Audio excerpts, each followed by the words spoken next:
નમસ્કાર વિદ્યાર્થી મિત્રો, ધોરણ 10ના આ આપણે જોઈ રહ્યા હતા પાઠ નંબર 9 એનો ભાગ નંબર 3 ઘડિયાળ પરિયોજના.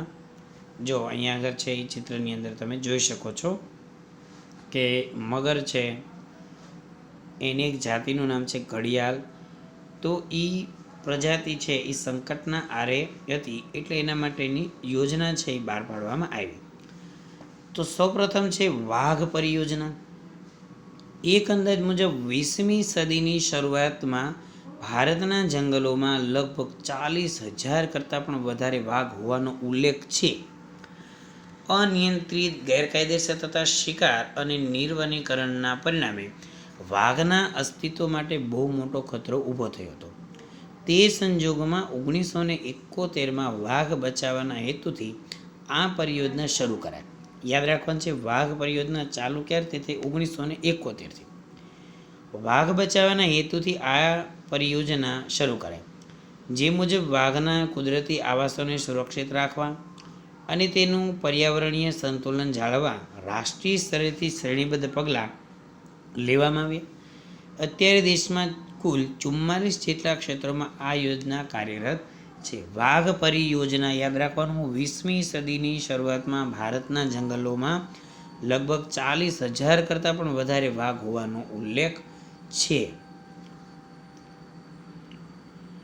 દીપડો એ બિલાડી કુળનો છે. સિંહ અને વાઘની તુલનામાં નાનું કદ ધરાવે છે. તેની વસ્તી સમગ્ર ભારતમાં જોવા મળે છે. તે સંપૂર્ણ કાળા રંગના પણ જોવા મળે છે. ગુજરાતના જંગલોમાં તે મોટી સંખ્યામાં છે. તે અવારનવાર માનવ વસ્તીમાં આવી ચડે છે. લોકો મોટે ભાગે જાણકારીના અભાવે તેને ચિત્તાના નામે ઓળખે છે. ચિત્તો આપણને લાગે, પણ ચિત્તો નથી, વાઘ છે. ત્યાર પછી છે હાથી પરિયોજના. 1992માં પ્રોજેક્ટનો આરંભ કરવામાં આવ્યો. એનો મુખ્ય હેતુ હાથીઓને તેમના કુદરતી આવાસોમાં સંરક્ષણ આપવાનું અને તેમના કુદરતી નિવાસસ્થાનો, તેના સ્થળાંતરના માર્ગોનું સંરક્ષણ કરવું એ છે. હાલ દેશમાં હાથીઓ માટે 26 જેટલા સંરક્ષિત વિસ્તારો છે. આ યોજનાના અમલીકરણ બાદ જંગલોમાં હાથીઓની સંખ્યામાં વધારો થયો છે. આ ઉપરાંત આ યોજના પાલતુ હાથીઓના પાલન પોષણ માટે પણ કામગીરી કરે છે. જો પાલતુ હાથી છે એનું પૂરેપૂરું ધ્યાન રાખવાનું એમ. યોજના ક્યારે ચાલુ થઈ? 1992માં. વાઘ પરિયોજના ક્યારે ચાલુ થઈ? 1971માં. 1992માં હાથી પરિયોજના. ચિત્તો ભારતના જંગલમાંથી સંપૂર્ણ નામશેષ થયેલ છે. હાલ તે કુદરતી આવાસમાં માત્ર આફ્રિકા ખંડમાં જ જોવા મળે છે. ભારતમાં તે બંધનાવસ્થા કે પ્રાણી સંગ્રહાલયમાં હોઈ શકે, જોવા મળે, પ્રાણી સંગ્રહાલયમાં હોય. ગેંડા પરિયોજના. આ પરિયોજના એક શીંગી ભારતીય ગેંડાના સંરક્ષણ માટે બનાવવામાં આવી છે. ભારતમાં મોટાભાગના ગેંડા અસમ રાજ્યમાં જોવા મળે છે. આ ઉપરાંત પશ્ચિમ બંગાળના સુંદરવનમાં પણ તે જૂજ સંખ્યામાં મળી આવે છે. ભારત રાઇનો વિઝન 2020ની વ્યૂહરચના મુજબ ભારતમાં ગેંડાની સંખ્યા 3,000 સુધી લઈ જવાનો લક્ષ્યાંક રાખવામાં આવ્યો છે.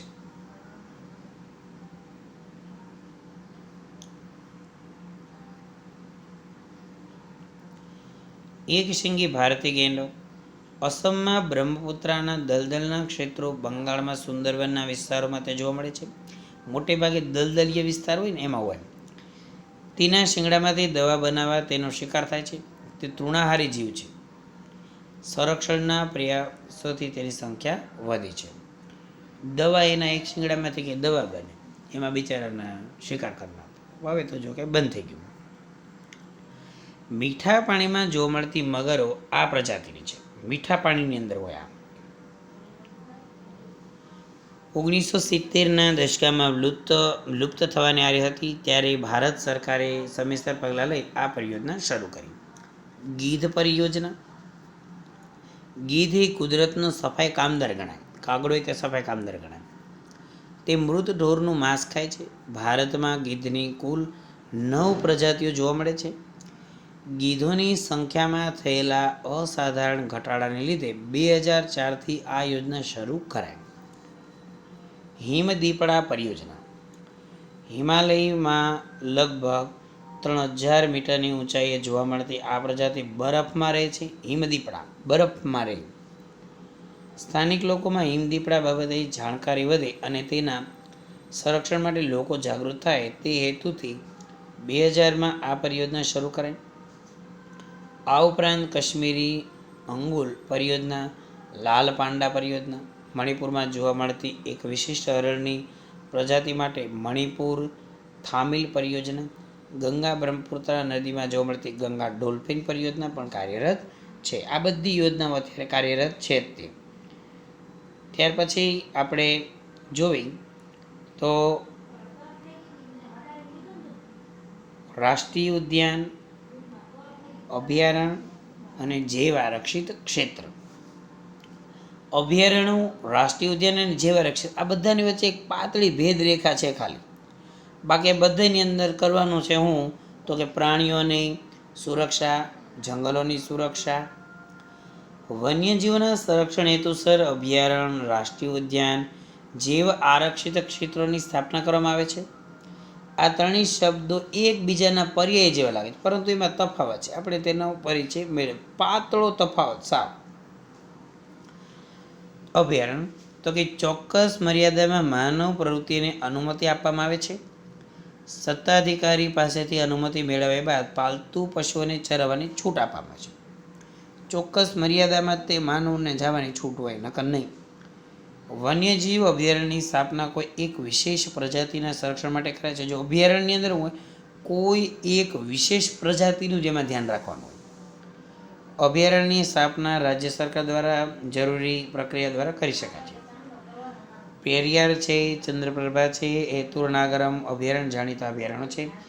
પેરિયાર છે, અહીંયા આગળ પેરિયાર,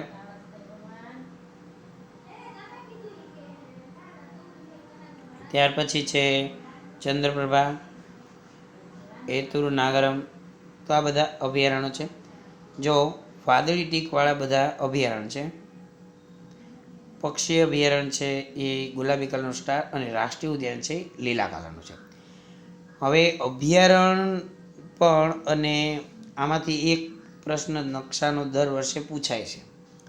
તો જે આપણો યુટ્યુબની અંદર નકશાઓ સમજાવેલો આખો એક વિડીયો છે, તો એમાં જઈને એ તમારે જોઈ લો. અને આને યાદ કઈ રીતે રાખવા એની પણ એમાં ટ્રીક મેં સમજાવેલી છે કે તમને કઈ રીતે ઝડપથી યાદ રહી જાય. આની એક આખી નકશાની એક વાર્તા છે. એની એક વાર્તા તમે સાંભળી લો એટલે તમને આખો નકશો સમજાઈ જશે, અને કઈ વસ્તુ ક્યાં આવે એ પણ તમને ખબર પડી જશે.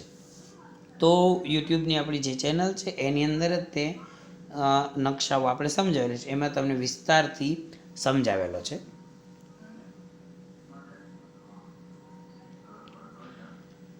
રાષ્ટ્રીય ઉદ્યાન અભયારણ્યની તુલનામાં આ વધારે સંરક્ષિત ક્ષેત્ર છે.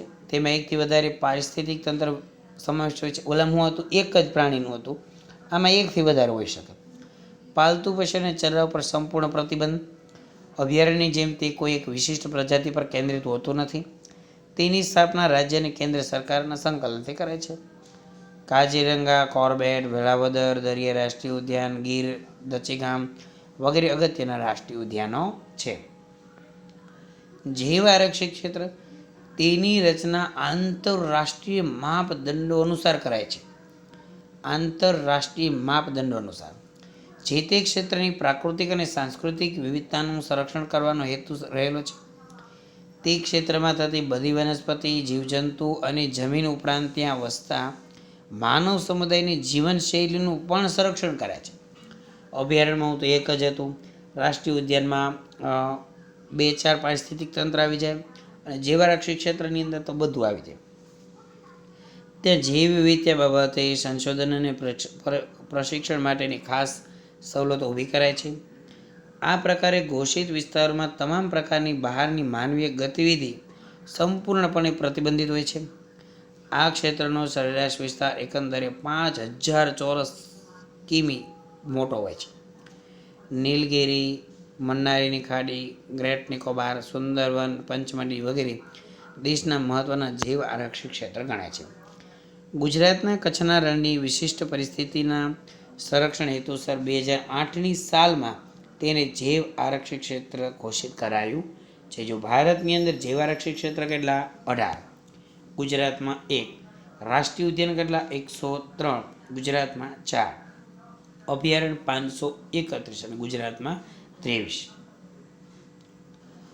વિકાસની પ્રક્રિયા અનિવાર્ય છે, પણ સાથે સાથે આપણે સમગ્ર જીવસૃષ્ટિ પર પડનારા દુષ્પ્રભાવોની અસરોનું પણ આયોજન દરમિયાન ખ્યાલ રખાય તે અત્યંત જરૂરી છે. કોઈ એક પ્રજાતિ જ્યારે સંપૂર્ણ નષ્ટ થાય કે સંકટમાં આવે ત્યારે આહાર શૃંખલામાં પડતી ખલેલના પરિણામો ઘણા ખરા દૂરવર્તી હોય છે. સમગ્ર આહાર શૃંખલામાં દરેક જીવ જંતુઓની ચોક્કસ ભૂમિકા છે. જો કોઈ જીવ નષ્ટ થાય તો આખા માળખામાં ભારે વિક્ષેપ અનુભવે છે. આહાર શૃંખલામાંથી એકાદ સજીવ દૂર થતાં લાંબા ગાળે તેના પરિણામો સમગ્ર નૈસર્ગિક તંત્ર તૂટી પડે છે. મનુષ્ય સુધી આ અસરો મોડી પહોંચે છે. તેની આપણે આજે વધારે સજાગ નથી. જે પર્યાવરણીય સંકટોના આપણે સામનો કરી રહ્યા છીએ તે દાયકાઓ પૂર્વે સેવેલી બેકાળજીનું પરિણામ છે. આવતીકાલે ઉજળી બનાવવા આયોજનબદ્ધ વિકાસ કરીશું તો વાંધો નહીં આવે. પર્યાવરણ સાથેના મૈત્રીપૂર્ણ વ્યવહાર આયોજન આજની તાતી જરૂરિયાત છે. તો અહીંયા સુધીનું આપણે જોયું. હેરણોત્રો છે. આ પ્રાણી શુષ્ક તથા અર્ધશુષ્ક વિસ્તારોમાં આવેલા ખારયુક્ત જંગલ તથા ઘાસભૂમિ રણપ્રદેશ કે અર્ધ રણપ્રદેશમાં વસે છે.